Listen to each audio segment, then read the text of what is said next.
For more than 40 years, East Tennesseans have trusted Madisonville Marine. They offer great prices, terrific customer service, and the biggest selection of boats in the area.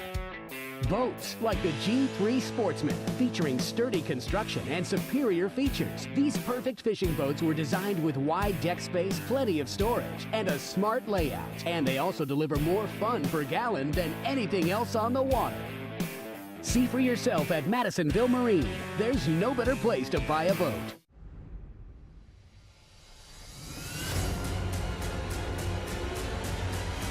The following is a presentation of Fox 43 Sports.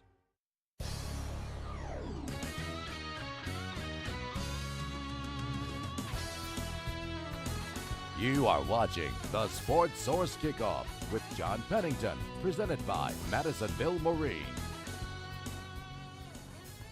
Good Saturday morning to you. Hope happy game day. Well, we'll see if it's a happy game day tonight. We're going to discuss Tennessee's homecoming game. They're trying to break a 4-game losing streak as they face Southern Miss this evening. We've got a full panel here to talk about it.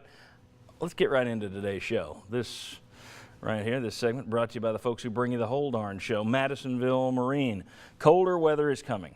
That means it's time to think about the kind of workhorse boat that sportsmen everywhere want, like, say, the G3 Sportsman, good name, the G3 John boat, or a Skeeter bass boat. That's the company that first built a bass boat. Madisonville Marine has them all. There's a reason we say that there's no better place to buy a boat. That reason is there's no better place to buy a boat. Madisonville Marine, thanks to them for bringing you the show each and every week. All right, I want to welcome in our panelists for the day.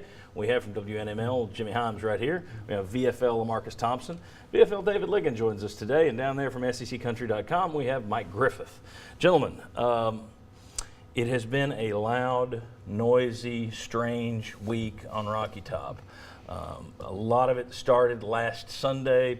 There were rumors that, okay, a press conference has been called. Okay, a meeting has been held. Oh, no, a second meeting has been held. There were all these rumors that Butch Jones was going to be out on Sunday. They didn't come to pass. Butch Jones still your coach today, of course. But I think because he's still in there, you have a lot of stuff that starts percolating, and it becomes a bigger deal when you're losing. Vol for Life leader Antone Davis runs the Vol for Life program, has since its inception under Derek Dooley. Walked away from his job, claimed a hostile work environment. Reports this week that, and Jones denied them, UT denied them, reports this week that the coaching staff knowingly played Brett Kendrick with a concussion at Kentucky. All right, now they deny that. And there's also been a Twitter movement this week, #EmptyNeyland. They're trying to create a boycott for the game tonight, and apparently games moving forward as long as Butch Jones is the coach. Jimmy, you've been through these before. This seems more tumultuous to me than a lot of these previous coaching changes turned out to be, even ones where the Majors Fulmer was a huge thing. The Fulmer deal was a big thing. This one just seems like we're on the verge of the American Revolution here. This must be like Boston in 1776. Your thoughts on where we are right now in terms of the Knoxville community, East Tennessee at whole. Where is this place in terms of the Butch Jones situation? Well, it's interesting to me that, if you go back to the John Major situation, it was like, okay, you're dealing with one issue. With Butch Jones, it's all these tentacles out there with Antone Davis, with Brett Kendrick and all that. I don't know that I've ever seen anything like it, but of course, nowadays with social media, there's so many false reports, so many rumors out there. I do remember that last Sunday morning we'd reported that there was no press conference that'll be called Sunday. There will not be one this week, and Butch Jones will coach against Southern Miss. That was met with a lot of disagreement. But then I know how fluid this can be, John, so I wasn't sitting easy. Right, I'm sitting there thinking, oh, I kept hearing these rumors, and I got ready for a press conference that night just in case. But I don't know that I've ever seen so many false reports, so many rumors, and all this stuff swirling. And I contribute that a lot to social media. I also contribute that a lot to some people in our business that are not very responsible. I put a graphic up on Sunday that said when, not if. Well, I still believe that, but I thought he would be gone at this point. I expected you're going to keep losing, you're going to lose crowd, and no Tennessee fans went up there to Lexington. That was the smallest, judging from television and from people I talked to, that was the smallest crew anybody ever seen at Lexington from Tennessee. But John, I suspected they'd make a move this week. They haven't. Go ahead, jump right in. I think it was discussed. There was no press conference. There was no official meeting. But Tennessee officials talked about this. I mean, there was a reason John Curry went to the football building. He played it off as, oh, I do that every Sunday, but it was not business as usual. There were issues going on, and that would be what you would expect to happen after a loss like that, especially in light of what happened with Brett Kendrick. Well, or didn't happen with Brett Kendrick. Didn't happen with Brett Kendrick. Yeah. I think from when you outside looking in, with, like you mentioned, all these things that are popping up, the tentacles, what's going on. I mean, when it rains, it pours. I mean, if this team was undefeated, we'd be hearing stories. It wouldn't be John Kelly getting cited for having, marijuana. It'd be he saved a baby from a burning building. Yeah. I mean, that's just how things go. When things are going well, you hear positive news. When they're not, you're going to hear all the negative stuff. But, to me, what I see, the lack of decision at this point, I think the writing's on the wall. It's done. Right. Butch Jones will not be the coach next year. I just don't see how it could be that way. And if they do go that route, boy, the reasonings for Coach Fulmer being let go of, oh, well, the popcorn sales and the Coke's not going to be there because nobody will be in the stadium. Well, it'll be the same thing. And the guy leading the helm was the guy that was really running that decision. So if that was his decision, then maybe he's changed and maybe he decides it's not popcorn sales or whatever. But it just seems like a rudderless ship at this point. With a $340 million stadium renovation just laid out, I would think that finances and popcorn sales are going to matter. Yeah. Right, and I do think that that's one thing that's been out there this week that I think is odd. A lot of people, well, Tennessee just doesn't care. The administration doesn't care. Well, and the Haslam family. I've never heard the Haslam family get hit like they have this week. And I think it's because now they own the Browns, and people are just frustrated. They know they're the biggest boosters, so they're mad at them. But when you look across the board at all these people they're mad about, they say that, well, the administration doesn't care. These guys don't care about winning. If that were the case, they'd just keep their money in their pocket. They would have spent that $340 million on a new band building, a new business building, or the College of Geology would have gotten a new building instead of putting it into football. Now, you can debate whether or not they've made good decisions, whether or not they've had good luck with some of those decisions. That's fair game. But in terms of they don't care, there's no logical way to say that. Again, if I don't care about something, I don't waste my money throwing millions into it. Well, I think Tennessee probably learned from mistakes. I mean, if you go back to the former era, you had, of course, SEC East Championship the year before, then you had one bad season. Then, of course, wheels kind of fell off, with the coaching changes, things of that nature there. So what if Tennessee is thinking, hey, we're probably going to get set back a little bit, if we do get real Butch and want to keep recruiting, keep everything going, see what happens the next season. You kind of look at your past mistakes and you kind of learn from them. So I'm wondering if that's what they're thinking. I still think it's done. I think it's done. I can't figure out why they haven't made the announcement yet. And there are all kinds of different. We could run through conspiracy theories all day long. I've seen some stuff that's just amazing. Oliver Stone couldn't come up with this stuff. But let me ask you, Jimmy, as we wind down this segment here, you deal with the public all week on your radio show. What have you heard this week? What stood out to you? Well, a lot of times we've had calls for a while. Did people jumping off the Butch Jones bandwagon since the Florida game. Interestingly, this past week, we had more calls supporting him than we've had in any week over the last 4 or 5 weeks. I was very surprised at that. If you don't keep him, you're hurting recruiting. You're setting the program back 3 to 5 years. He's a good guy. Let him coach longer. I was very surprised at that. I like you guys. I think it's done. I don't think Butch Jones is going to be back. But I was a little bit surprised that we had more support to our phone calls this week than we'd had in the previous 3 or 4 weeks. I think if you could make a prediction that I guarantee you will come true, so whatever they do, people are going to be mad. I mean, you've always got a split around here, and right now you've got a group of people who, if you replace Butch Jones, it better be with one of these 2 coaches. So that's half your fan base right there saying, we want these or nobody. We're not going to be happy. And then you get this other half that's like, well, you can't always get the 2 expensive guys, so I like this guy. And then there's a sliver that likes this guy, and a sliver that likes that guy, and a sliver that wants Kiffin back. So whatever they wind up doing, I mean, here's another one. If John Curry makes a move and goes to an interim, you'll have people mad about who the interim is. There'll be people saying it should have been Fulmer, people saying it should have been Hoke. It's just to the point where everyone's raw, and it seems to me that isn't going to be healed anytime soon. I mean, you're going to have to win on the football field consistently before people start getting out of the gripe mode. And, when you're not winning consistently, gripes are understood or understandable. But I am surprised that it is just noisy with one story after another, and as David nailed it, some of these stories, for example, the Brett Kendrick story. I read someone this week saying, hey, this is good journalism. This is a good report. Well, if that same guy had written the same story and Tennessee is 7-1 right now, that's shoddy journalism. That's crap. That's muckraking. It's all sharpshooting, right? Right. It's all in the eye of the beholder, and right now the beholder's mad. Yeah. So I think negative stories like this are going to continue to hover out there as long as Butch Jones is around. Okay, what happens tonight? The offense actually woke up a little bit at Kentucky. They couldn't get the win, but we'll talk about, will the offense be better against a pretty good Southern Miss defense? And we got some incredible turnover numbers that you'll want to see regarding Tennessee finishing +4 in turnovers last week and still managing to lose. Come on back on the Sports Source Kickoff presented by Madisonville Marine. From games to weddings to parties, and from executive travel to a night on the town, Chariots of Hire is the simplest, most cost-effective, safest way to turn an event into a lasting memory.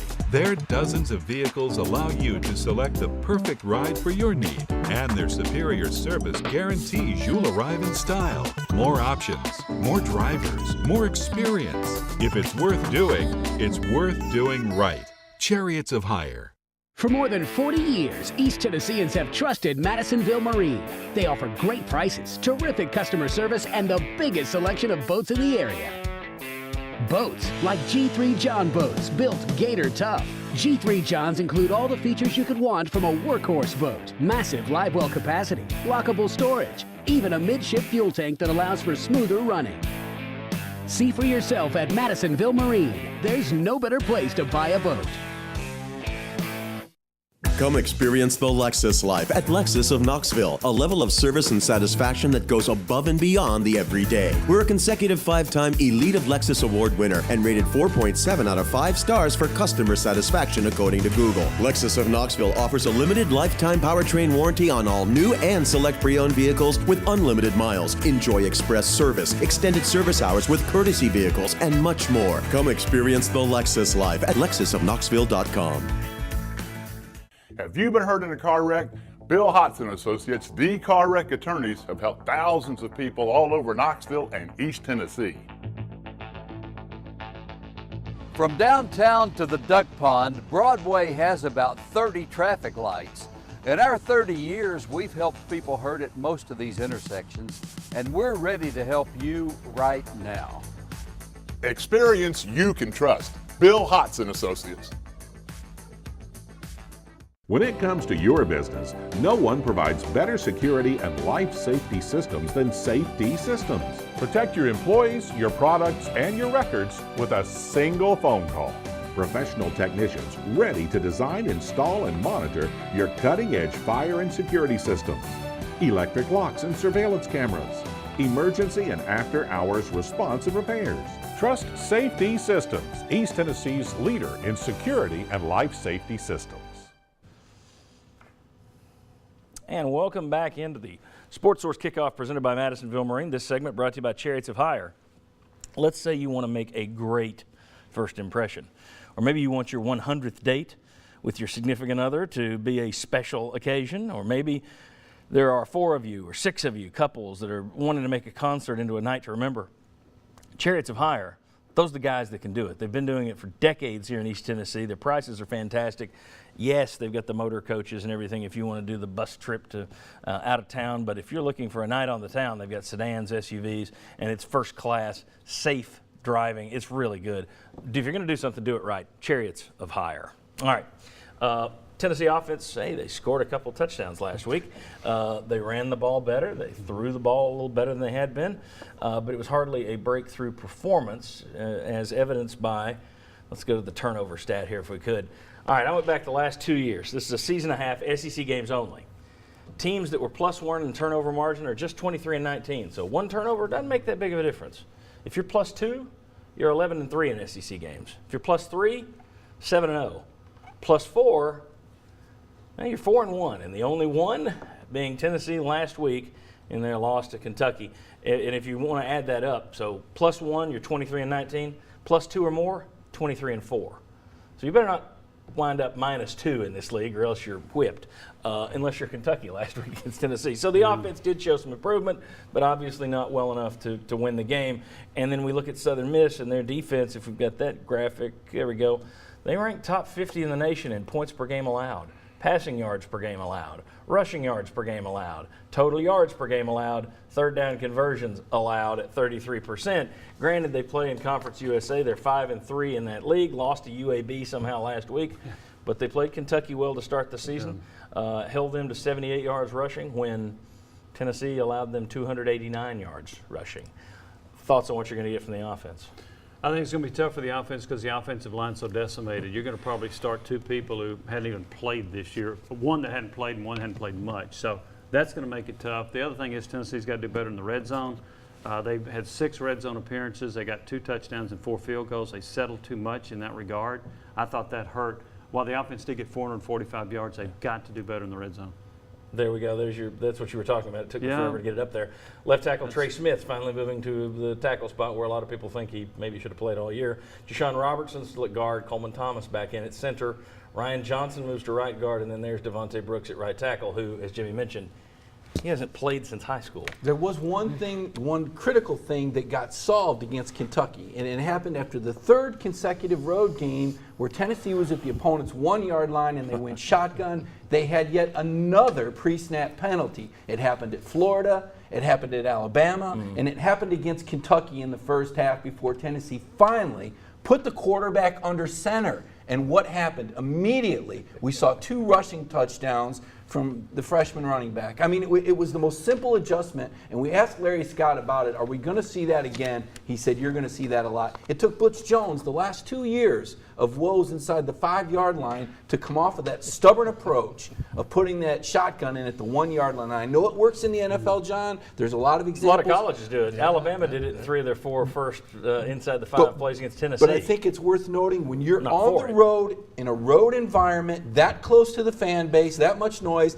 and these are college kids with a 20-hour rule, they have a hard time picking it up. I firmly believe that's why they had those 3 pre-snap penalties. Larry Scott, in an interview I did with him in the summer, said they were going to have the quarterback under center in situations like that. He just didn't tell me it'd be against Kentucky. Yeah, it's going to be a long time to wait. 8th game of the season. It's not a big deal if you're going to go shotgun down there if that's what you do good, if that's what you do well. And they don't. And we don't have a history of that. I mean, and I think that's the biggest gripe about it is when you have the mental mistakes like the false starts that all of a sudden you're losing ground, you're not getting closer to the goal line.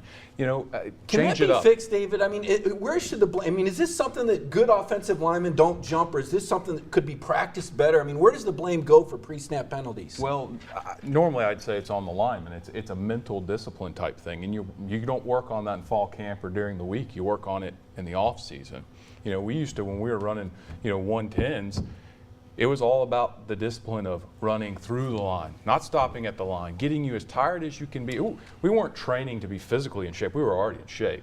It was about mentally listening to the whistle, going on movement during all those conditioning drills. So maybe that's something they're missing then. But there is another thing, we talked about it before the show, is when you're in the gun and their particular style of snapping the ball where you have a guard looking back at the quarterback for the signal and then touching the center, the other side of the line doesn't know what's going on. They can't see that.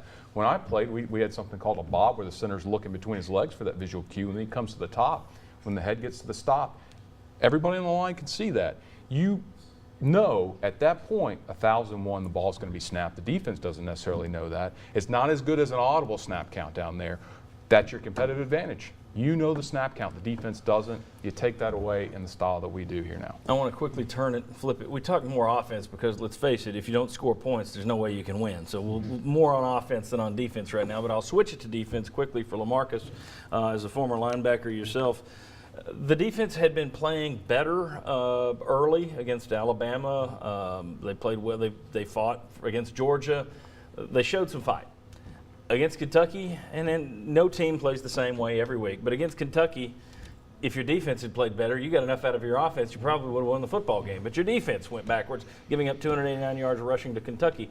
Where is the defense at this point in your mind? The linebackers are kind of struggling just a little bit. I'm looking at the linebacker play. They're looking at the wrong gaps. They're reading the wrong reads. I was a little disappointed in their gap their gap discipline as far as the defensive line and also the linebackers. We were out of place a lot of times in critical situations to where those runs popped for 20, 30 yards.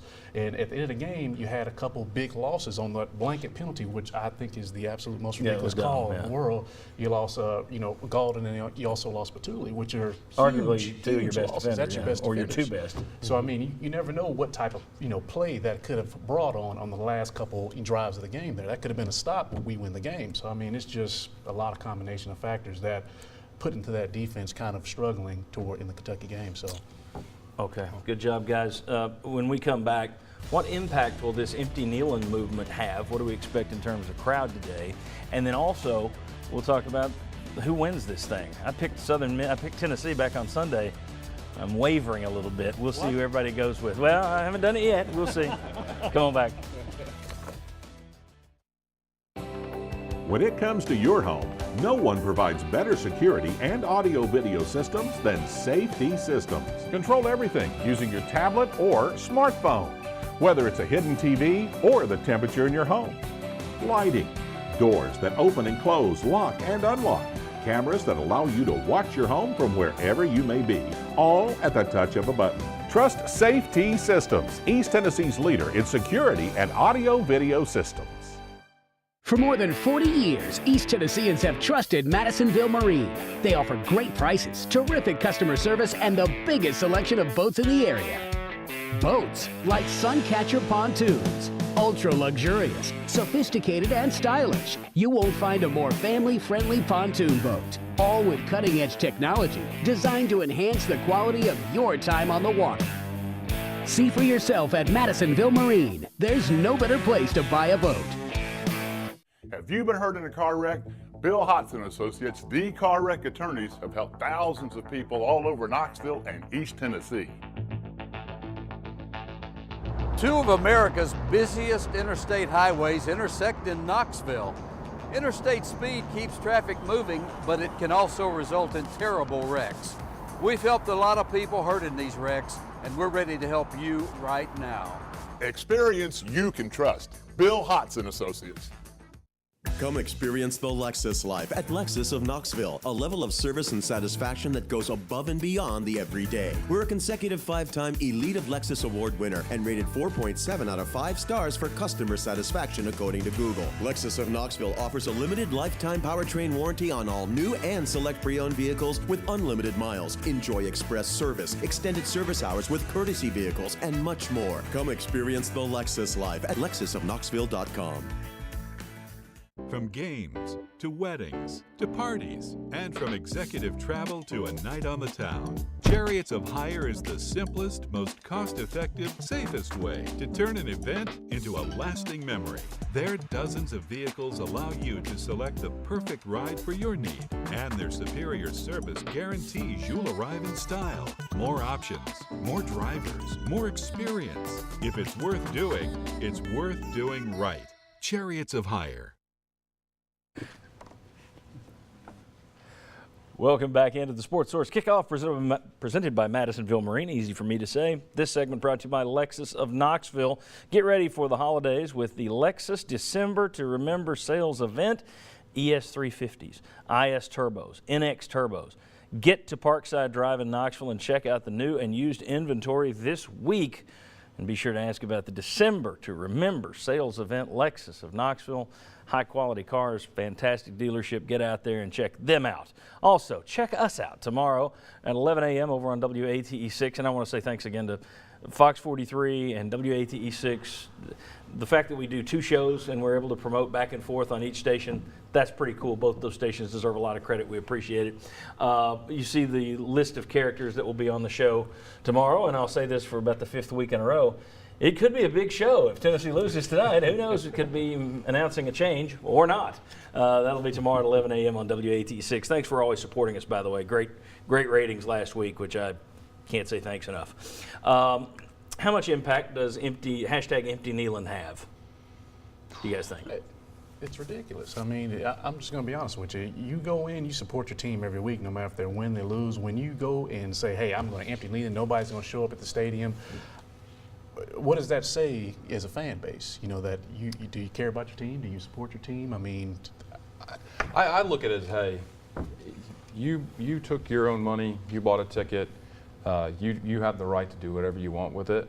But I hope that you'll go to the games. I hate it when I see Neyland Stadium at 80,000 or not max capacity. There's a sense of pride of the program and the support that comes along with that. So I would say instead of not going, go, and just, if you want to protest in some way, shape, or form, don't buy Coke, don't buy a box of popcorn, do that. But go there and be loud and show what Tennessee's about, because there's recruits always going to be there. And, but again, hey, people use their money, they bought it, they get to do what they want with it. Yes, I agree. They have the right to do whatever they want with it, and in many ways, that's the fans' strongest voice is attendance, ticket buying. That said, the danger of, so I have no problem with people spending their money that way or not spending their money. But I will say, you promised these guys when they were recruits that are playing for you now that we got the best fan base in the world, we'll be there for you. Okay, they're going to walk out to an empty stadium is the goal.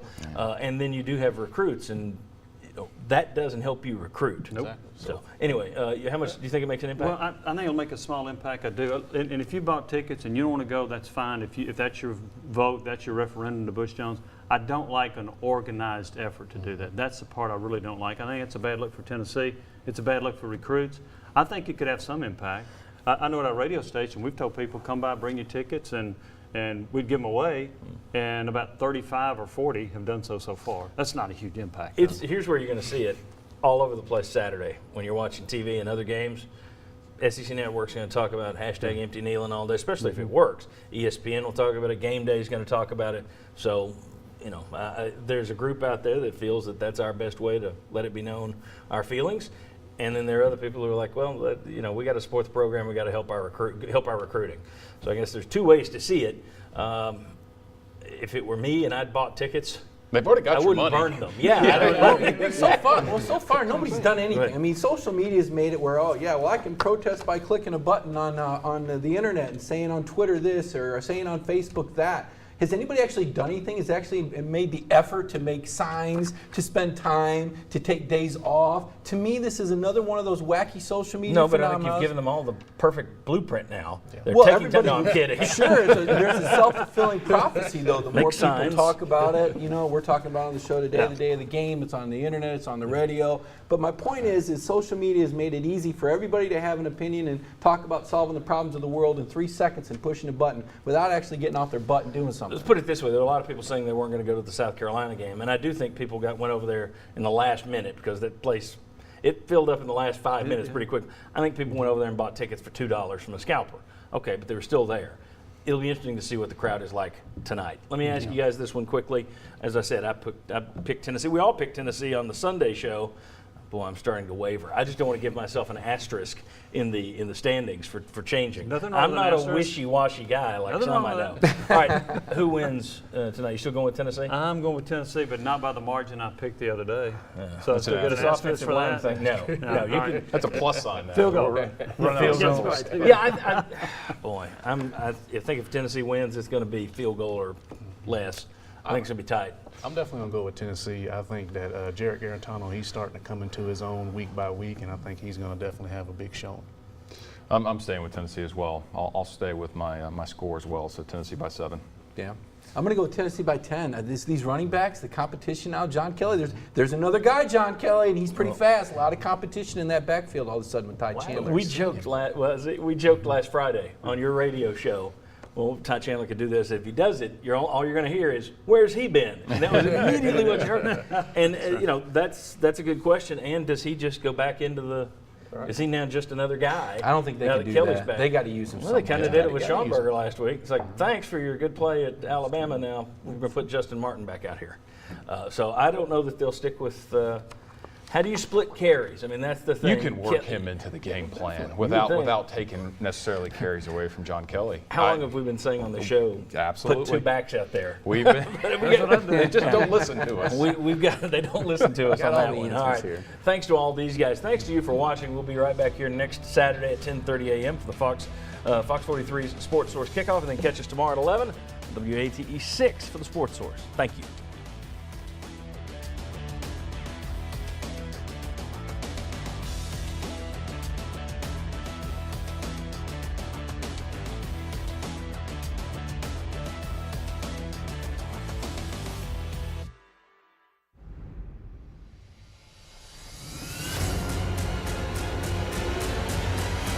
This has been a presentation of Fox 43 Sports.